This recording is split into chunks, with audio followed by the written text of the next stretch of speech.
I had barely taken my first sip of morning coffee when I heard the sharp, furious rhythm of someone stomping up my driveway. Through the window, I caught sight of Brenda Hutchinson, our ever-dramatic HOA president, brandishing her phone like a weapon as she snapped photos of my front steps from every angle imaginable. Her face was twisted into that signature look of outraged authority she wore whenever she thought she'd uncovered a fresh neighborhood offense. Moments later came the pounding on my door, 3 harsh knocks that sent a sting through my healing surgical incision. I opened the door carefully, leaning on my cane for balance. "This monstrosity has to go," she declared without so much as a greeting, thrusting a citation form inches from my face. "This handrail is both a safety hazard and a visual disgrace to our community. You have 48 hours to remove it, or you'll be fined $500.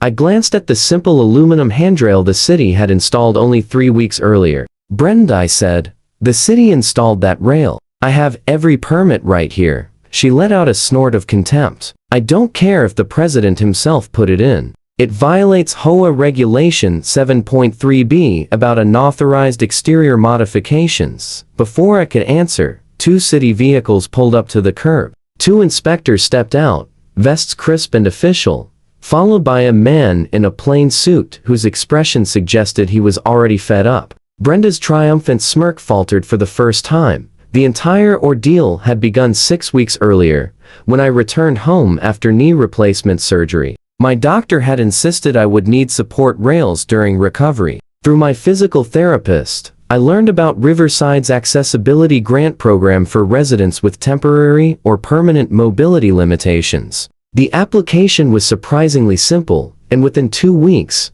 the city's approved contractor had installed a sturdy, ADA-compliant handrail beside my front steps. The whole installation was meticulously documented. City Inspector Marcus Chen had personally signed off on the work, confirming it met all federal accessibility standards. The rail was powder-coated, a neutral gray that blended with my trim, extending exactly 36 inches as required. It was as discreet and functional as a handrail could be. But Brenda Hutchinson had ruled Willowbrook Estates as HOA president for 3 years, and in that time she transformed our calm neighborhood into her personal fiefdom. She patrolled the streets daily, ruler in hand to measure grass height, snapping photos of trash bins left out 5 minutes past pickup, and handing out warnings like party favors. Just last Monday, she'd fined the Johnsons because their young daughter's pink bicycle was visible from the street for more than 2 hours. Her harassment toward me began the moment she first noticed the rail.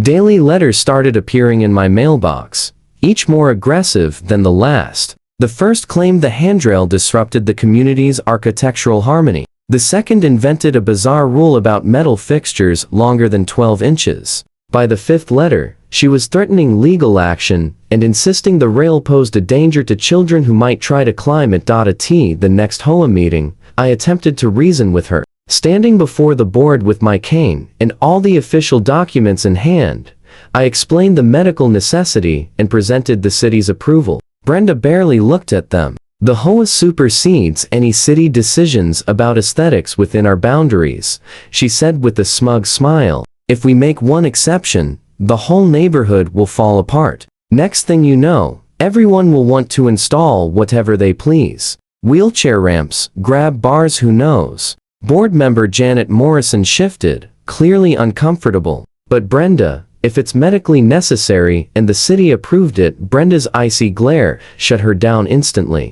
"The rules are the rules. We can't hand out special treatment just because someone claims they need something. That's what nursing homes are for."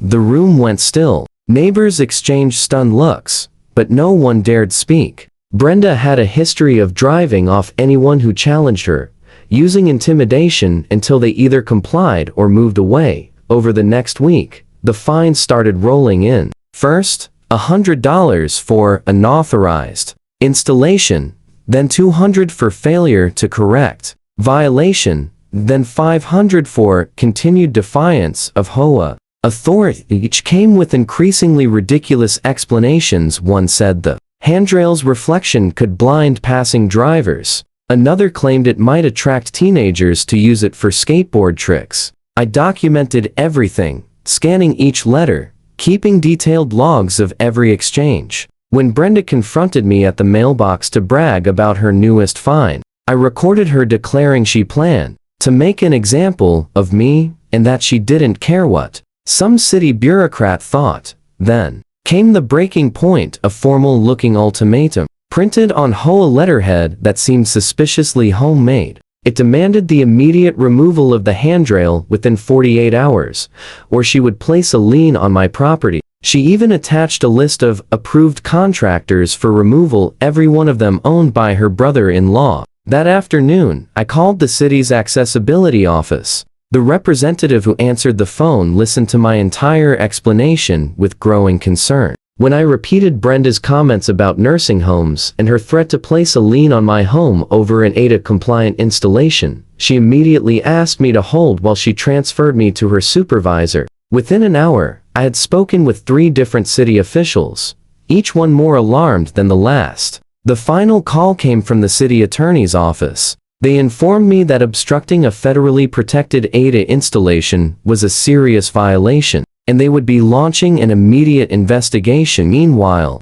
Brenda spent the next day bragging to anyone within earshot about how she had finally forced the removal of that eyesore. She told Margaret Chan at the grocery store that I had folded like a cheap card table and would be ripping out the rail by morning. She even posted in the neighborhood social media group about the importance of enforcing standards and how certain people think they're above the rules. The next morning arrived with more commotion than usual. I was drinking my coffee when 3 city vehicles rolled to a stop in front of my house. Marcus Chen stepped out first, followed by another inspector I didn't recognize. Trailing behind them was a woman in a tailored business suit, carrying a formal-looking briefcase, and a quiet man in plain clothes, who lingered near the cars. Observing, Brenda must have been watching from her living room window, because she materialized almost instantly, striding across the street with her phone already recording.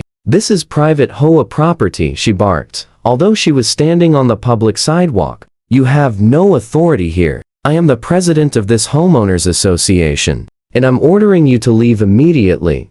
Marcus introduced himself calmly and explained that they were there to conduct a follow-up inspection on a city-installed accessibility feature. Brenda's complexion turned a blotchy shade of purple. "That illegal modification is being removed today," she shrieked, flailing her arms. "I'm the one in charge here, not you. The HOA rules override whatever the city thinks it can do." The woman in the business suit stepped forward. "Ma'am, I'm Deputy City Attorney Sarah Williams. We've received a formal complaint regarding interference with an Americans with Disabilities Act compliant installation. We need to review the handrail and all associated documentation." Brenda physically blocked the path to my walkway. "You're not going anywhere near that house," she snapped. "I'll call the police and have you all arrested for trespassing." That was when the quiet man in plain clothes stepped forward and reached into his jacket. "Ma'am," he said, "I'm Detective Raymond Torres with the Riverside Police Department. I need you to step aside and let these officials proceed." Brenda laughed, actually laughed in his face. "Nice try," she scoffed. "Anyone can pretend to be a cop. You can't intimidate me. I know my rights. And the law says the HOA controls all property modifications within our community."